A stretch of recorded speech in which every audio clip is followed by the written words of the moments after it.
Nagaani faraarri waaqayyoo lafaaf gola mandara jirtan hundumaatti isiniif haa baay'atu. Akkam jirtu jaallatamuuf kabajamtoota obboloota koo hafuuraa hordoftoota YouTube waldaa hiikamsaa nagaa keessaanii ani nagaa kooti. Har'a waaqayyo carraa nuuf kennee dubbii waaqayyoo walii keenyaan akka qooddannuuf kunoo carraa kana arganneerra. Waaqayyo carroota nuu kennu hundumaan dubbii waaqayyoo akka walii qooddannu fi karaa dubbii waaqayyoo akka wal daddabeessinu abdii guddaan qaba. Namoonni haaraa YouTube kanaaf taatan YouTube kana subscribe gochuudhaan maatii YouTube kanaa ta'aa. Dubbii waaqayyoo karaa akkanaatiin darbuu dhaloota baay'eedhaaf fayyina ta'a. Walaloo faarfannaa akkasuma wantoota hafuuratti nama jajjabeessan karaa YouTube kanaatiin ni gadhiifamu. Namoonni haaraa taatan YouTube kana subscribe osoo hin godhin hin darbinaa. Dhugumaan isiniin jedhaati subscribe godhaa. Har'a naaf obboleettiin keessan jidduu keessanitti argamnee jirra. Ani maqaan koo Kiisii Jimaa jedhama. Obboleettiin keenyas isiniin wal baratte maal qabannee dhufnee wanta qabannee dhufneetti immoo darbina jechuudha. Tolee nagaa faraarri waaqayyo isiniif haa ta'u jaallatamtootaaf kabajamtoota maatii gooftaa nagaa keessanii nagaa guuturraa afaan qabaa inni madda nagaa keenyaa burqaa nagaa keenya ta'e gooftaan galataaf ulfina guddaa argatu gooftaan koo baraaf jireenya keessan haa eebbisu. Egaa ani gara obboleettii keenya faana gara keessanitti dhufee jiran nu gargaare waaqayyo maqaan isaa bara baraan haa eebbifamu. Ani obboleettiin keessan faarfattuu Dastaan jedhama. Egaa affeerri guddaa har'a argadheera guddaa galatoomuu isin obboleettii keenya Kiisii gooftaan baraaf jireenya kee haa eebbisu eebbifame gara obboleettii keenyaatti isin dabarsaa wal faana dubbii sagalee waaqayyoo ageenya dubbiin sagalee waaqayyoo jireenya dubbiin sagalee waaqayyoo hiikamsaa dubbiin sagalee waaqayyoo nagaadha dubbiin sagalee waaqayyoo waan hundumaa iddootti buqqisa iddootti deebisee ijaara gooftaan isin haa eebbisu gara obboleettii keenyaatti isin deebisa eebbifama. Tole obboleettii keenya waaqayyo si haa eebbisu. Dubbii sagalee waaqayyoo walii keenyaan qoodannaa waaqayyo immoo karaa dubbii isaatiin waan nutti dubbatu qaba waan nu jajjabeessu qaba. Dubbiin waaqayyoo dubbii yeroo hundumaa haaraa ta'e yeroo hundumaa dubbii misiraachoo yeroo kara jireenya namaatti dhufu immoo akka haasawa biyya lafaa yookiin immoo haasaa isa baratamaa osoo hin taane gaafa namatti dubbatamu yookiin gaafa dubbatu jireenya namaa jijjiira jireenya namaa tuqaa sammuu namaa hareessa. Kanaaf yaadaaf qalbiidhaan dubbii sagalee waaqayyoo kana walii keenyaan qooddanna jechuudha. Roomee boqonnaa 8 lakkoofsa 17 irra kan jiru nan dubbisa. Maqaa Yesuusiin nan dubbisa. Nu ijoollee waaqayyoo erga taane warra waan hundumaa argatan ni taana. Waan hundumaas waaqayyo biraa arganna. Kiristoosii wajjin erga dhiphannee isaa wajjiniin immoo ulfaachuudhaaf waan Kiristoos argatu hunduma isaa wajjiniin ni argannaa jedha. Amiin. Maqaan waaqayyoo haa eebbifamu. Egaa maal jedhaa nuti ijoollee waaqayyoo erga taane waan hundumaa warra argatan ni taanaa jedha. Kiristaanni baay'een yeroo baay'ee isa kanan beeku. Qusa biyya lafaa wanta itti irratti lakkaa'a malee wanta argachuuf jiruu fi wanta isaaf ta'e hin beeku jechuudha. Obboloota koo aniif isin ijoollee waaqayyoo erga taane. Ijoollee waaqayyoo erga taane waan waaqayyo biraa argamu hundumaa wanta waaqayyo argate hundumaa ni arganna. Aniif isin ijoollee waaqayyooti. Namni lammaffaa dhalatee Kiristoositti amane kiristaanni tokko ani ijoollee waaqayyooti jedhee of waamu ani mucaa waaqayyooti jedhee of waamuudhaaf ni saalfata jedhee yaadu. Namni ani ijoollee waaqayyooti jedhee of waamuu danda'u immoo wanta waaqayyo argate sana hundumaa akka nuti argachuudhaaf jiru beekuu qabnaa jechuudha. Gaduma siqnee akkas jedha Galaatiyaa boqonnaa 3 lakkoofsa 29 gubbaarratti akkas jedha. Egaa kan Kiristoos taatanii yoos isin sanyii Abrahaam waan taataniif waaqayyo isa abdachiise sana ni argattu jedha. Amiin. Egaa kan Kiristoos erga taane inni sanyii Abrahaamin abdachiise sana isinis maal jechuudhaaf jirtu nara argachuudhaaf jirtu isa Abrahaamin abdachiise sana isinis argachuudhaaf jirtu jedha. Kanaafuu nuti ijoollee waaqayyooti. Ijoollee waaqayyoo erga taane wanta waaqayyo nuuf abdachiise wanta waaqayyo nuuf kakate isa waaqayyo waadaa nuuf gale sana argachuudhaaf jirra. Ameen.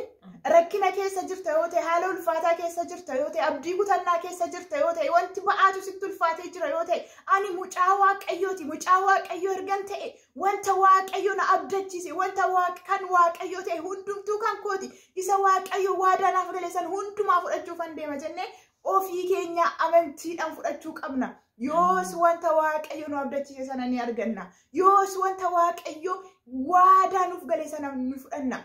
Obboleettii koo, obboleessa koo, Waaqayyo anaa fi siif kakuu guddaa galeera. Kakuu sana dhaaluudhaaf immoo amantiitu nu barbaachisa. Osoo ani mucaa Waaqayyooti jennee amannee jirru, mootummaa Waaqayyoo akkan dhaalletti shakkina taanaan mootummaa Waaqayyoo sana argachuu hin dandeenyu. Sababiinsaa mootummaa Waaqayyoo kan argamu amantiidhaan.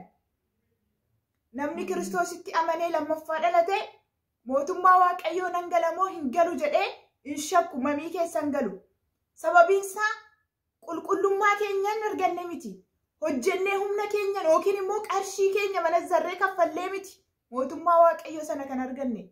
Waaqayyo ulfina isaa dhiisee nuuf jedhee dhiphatee, nuuf jedhee rakkatee, nuuf jedhee fannifamee du'ee anaaf siif mootummaa Waaqayyoo nu abdachiise. Isa abdachiifamne sana immoo ni dhaalla. Isa abdachiifamne sana immoo ni arganna. Isa abdachiifamne sana immoo ni geenya. Jennee amantiidhaan fudhachuu qabna. Yoos akka kakuu keenyatti abdannee amannee jira. Yeroo baay'ee kakuu Waaqayyo nuuf galee isa kana qofa miti. Waaqayyo waan baay'ee biyya lafaa kanarratti nuuf kakachuu danda'a. Mootummaa Waaqayyoo qofa miti obboloota koo. Gaafa rakkinni nutti dhufe, gaafa haalli ulfaataa tokko keessa galle, isa Waaqayyo waadaa nuuf gale tokko ni shakkina. Waaqayyo ana nan beeku moo? Waaqayyo ana nan argu moo? Waaqayyo sanaaf kakate sana hin raawwatu moo? Innee Waaqayyo irratti deebinee Waaqayyo irratti gungumuu calqabne. Waaqayyo Abrahaamiif kakuu galeef akka Saaraan dhala godhattu, akka kan jilba isaa keessaa ba'e isa dhaalu, akka sanyii isaa akka ashawaatitti akka baay'atu. Garuu gaafa kakichi dheeratu Abrahaamiin Waaqayyoon shakkee cinaadhaan eebba sana argachuudhaaf deeme. Garuu yoo Abrahaamis Waaqayyoon amanuu dadhabee Waaqayyoon shakkee Waaqayyo kakuusaa raawwachuun oolle. Garuu sababii shakkii isaatiin lafarra jalaa butame. Yeroo baay'ee isa Waaqayyo nu abdachiise sana waan nu jalaa ture, waan ofii keenyaaf yookaan Waaqayyoon dursi nutti fakkaate ofii keenyaaf karaa mataa keenyaatiin deemuu calqabna. Yoos kakuu Waaqayyo nuuf gale sun lafarra butama, lafarra harkifama. Kanaaf obboloota koo, anii fi isin ijoollee Waaqayyooti.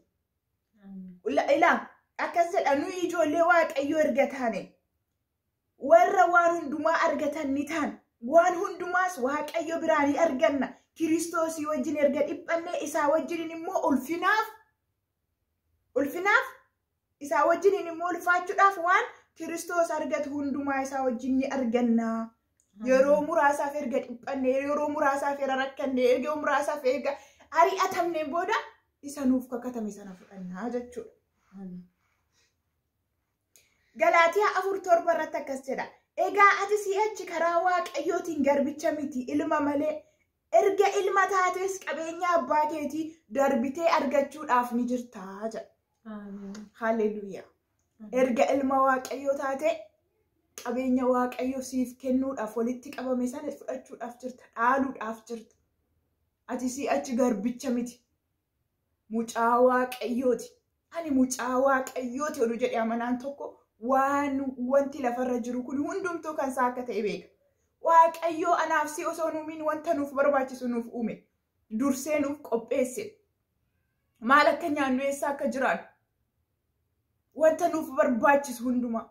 Egaa Waaqni lafaa fi samii uume kun anaaf siif abbaa keenya.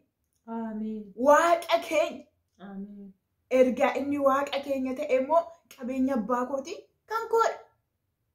Ani ilma Waaqayyooti, ijoollee Waaqayyooti nuti. Wanta Waaqayyo nu abdachiise immoo Waaqayyo irraa ni fudhanna. Haleluuyaa. Daqiiqaa keenya fayyadamuudhaaf kara sagantaa keenya isatti aanutti deemna. Waaqayyo bara keessan haa eebbisu. Eebbifama. Ayyaanni Waaqayyoo isiniif haa baay'atu. eebbifamaa isiniin jechuun jaalladhaa. Karaa obboleettii keenyatti darbinee faarfannaa nama eebbisu tokkoon Waaqayyoon faarfannee sagantaa keenya xumurra. Waaqayyo isin haa eebbisu. Ameen. Gooftaan gosa eebbisu. Sagalee kee xiqqoo ol kaasi. Gooftaan isin haa eebbisu. Eebbifamaa kabajamtootaaf jaalatamtoota maatii Gooftaa ammallee irra deebi'een jira. Nagaan Gooftaa isiniif haa ta'u. Obboleettii keenya Waaqayyo baraaf jireenya kee haa eebbisu.